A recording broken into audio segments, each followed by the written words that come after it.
Ngayon, nagmamakaawa, eh, wag niyo po akong ano, kung ako si Bongbong Marcos na pangulo natin, bahala kayo diyan. Puro katarantaduhan, puro, paggawa-gawa ng mga issue na walang katotohanan yung mga pinagsasasabi niyo sa akin tapos ngayon magmamakaawa kayo. 'Di ba?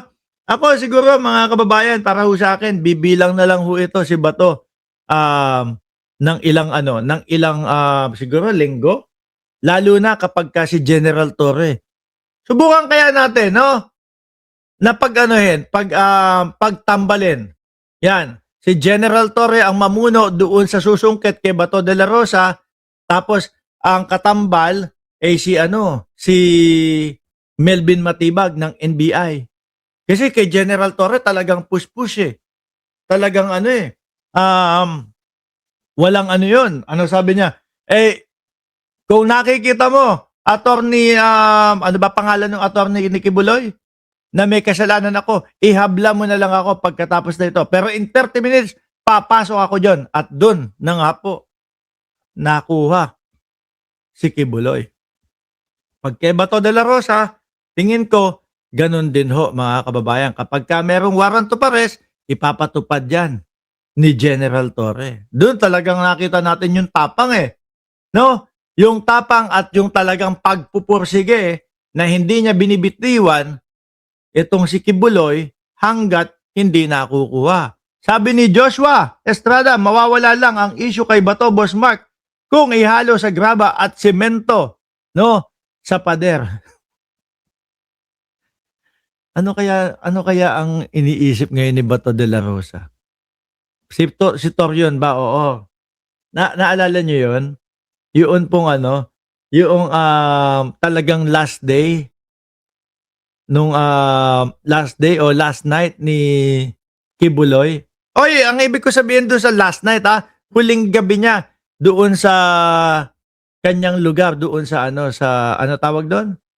Sa nakalimutan ko na, yung doon sa loob ng lugar niya kung saan pinagsasambahan nila last night na dahil kinabukasan nahuli na ho mga kababayan. Sabi ni General Torre doon sa mga doon sa Ketoryo, no, eh attorney, ihabla mo na lang ako kung sa nakikita mo na may mali akong ginagawa, no? So ngayon no mga bossing, nakatakas na si Bato de la Rosa. Ano po? Nakatakas na si Bato de la Rosa. Meron akong nakita dito na balita. Kung iduduktong din ho natin mga kababayan, sinasabi dito sa balita na ito, mga boss Chipamo, sir, no, nag-request umano si Government Service Insurance System, GSIS, President and General Manager Jose Arnulfo Wick Veloso sa National Bureau of Investigation, which is nakita po natin yung sulat na yan, mga kababayan. Kaya po kung bakit, no, nandoon po sa GSIS compound yung mga NBI. Uulitin ko po, nasa GSIS na building. Ano? Tapos, yung sila Bato de la Rosa o yung Senate, nasa kabilang building naman po yon mga kababayan. Iisa lang yung compound na yon, pero ibig sabihin, wala sila doon sa Senate building. Ano po? Bakit daw nandoon yung mga NBI? Sabi dito, base dito, nag-request ng NBI na magpadala ng mga agents sa GSIS complex noong Mayo 13 matapos makatanggap ng impormasyon na tatangkaing ilabas si Senator Ronald Bato de la Rosa sa Senado sa pamamagitan ng daanan na nag-uugnay sa Senado at GSIS building. Baka kaya nirat-rat yun, ni-aplas ka. Ano po? Dahil gusto nila mawala talaga, umalis talaga yung mga NBI. Asan ba dito? Nasaan na? Ayon sa nakuhang impormasyon ng online news, Bato de la Rosa binalak itaka sa GSIS building. Ngayon, ang problema ninyo, Bato, putik na yan. Eh, mukhang talagang maaaresto at ipapaaresto na kayo. Mukhang tutuluyan na talaga kayo. Di ho ba mga kababayan? Kasi maliit na ang ano nito. Maliit na ang lugar na ito, maliit na ang mundo na ito. Kaunting-kaunti na lang po ang ikikilos at igagalaw nito. Doon na lang po sa Davao makakagalaw ito. Sabi ni Ma'am Elizabeth Hoven, posible din na bukas may bagong script si Boy 10K, baka ipagawa naman, ipasunog ang Senado. Tingin ko, hindi malayo na mangyari yung mga naiisip ho natin na ngayon.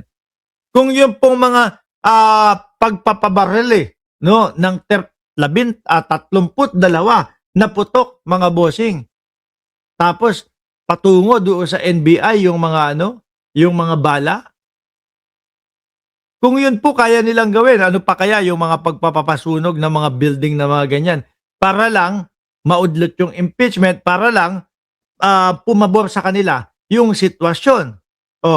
Posible din na bukas may bagong script si Boy 10K, baka ipagawa naman, ipasunog ang Senado, yung area kung saan nakatago ang article of impeachment, baka habang may sesyon sa Senado, magsunog tauhan ni 10K.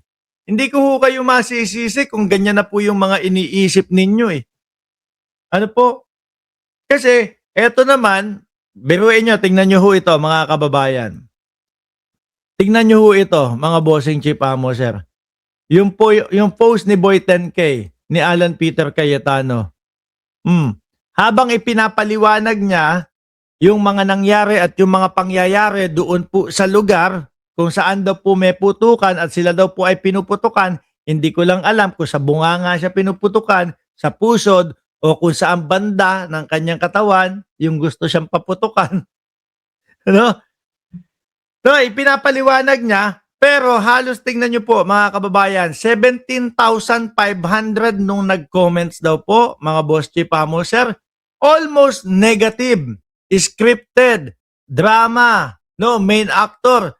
Does that not tell you where the people sympathy lie? Certainly not with you, Peter. Ang paniwala po is, gawa-gawa lang po nila yun eh. No? Naniniwala po ang majority ng mamamayang Pilipino na yung nangyari na barilan daw po doon sa loob ng Senado ay gawa-gawa lang nila Alan Peter Cayetano. Di ba mga kababayan?